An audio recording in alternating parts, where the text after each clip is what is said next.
হযরত শাহজালাল বিমানবন্দরে আছেন সহকর্মী মাহমুদ শাওন। আমরা সরাসরি তার কাছে যাচ্ছি। শাওন, ডক্টর মোহাম্মদ ইউনূসকে স্বাগত জানাতে মানুষের মধ্যে উচ্ছ্বাস কেমন দেখছেন?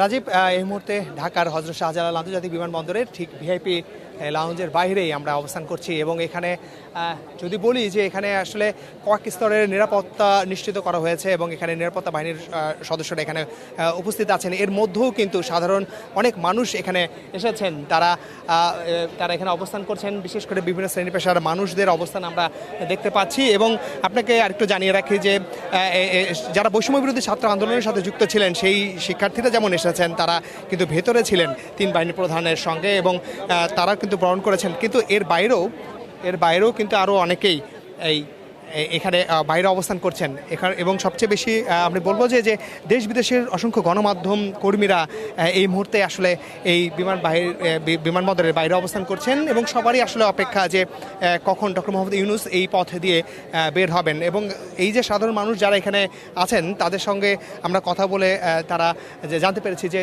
যে ডক্টর ইউনূসের প্রতি তাদের যে এক ধরনের ভালোবাসা, অর্থাৎ ডক্টর ইউনূসের প্রতি তাদের যে আস্থা, সেই আস্থার কিন্তু প্রকাশ আমরা তাদের কথায় জানতে পেরেছি। এবং এই জন্যই কিন্তু রাজধানীতে আজকে বিপুল যানজট, এই বিশাল যানজট ঠেলেও কিন্তু তারা এখানে এসেছেন এবং জানেন যে এই যে নিরাপত্তার যে বেষ্টনীর মধ্যেও কিন্তু তারা এই পর্যন্ত আসতে পেরেছেন এবং তারা উৎসুক জনতা সবাই অপেক্ষা করছেন কখন ডক্টর মোহাম্মদ ইউনূস বের হবেন।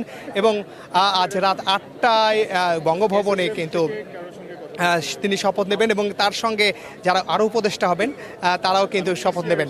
অর্থাৎ সব মিলিয়ে অন্তর্বর্তীকালীন সরকারের যে যাত্রা সেটি আজ থেকেই শুরু হবে এবং যার প্রধান হচ্ছেন ডক্টর মোহাম্মদ ইউনূস। এবং এই ডক্টর মোহাম্মদ ইউনূসের এই যে দায়িত্ব, তার প্রতি মানুষের যে আস্থা, সবাই মিলে যে দায়িত্বটা তাকে দিচ্ছে এবং তিনি যে দায়িত্বটি গ্রহণ করতে এরই মধ্যে সম্মত হয়েছেন এবং আজ রাতেই তিনি শপথ নেবেন।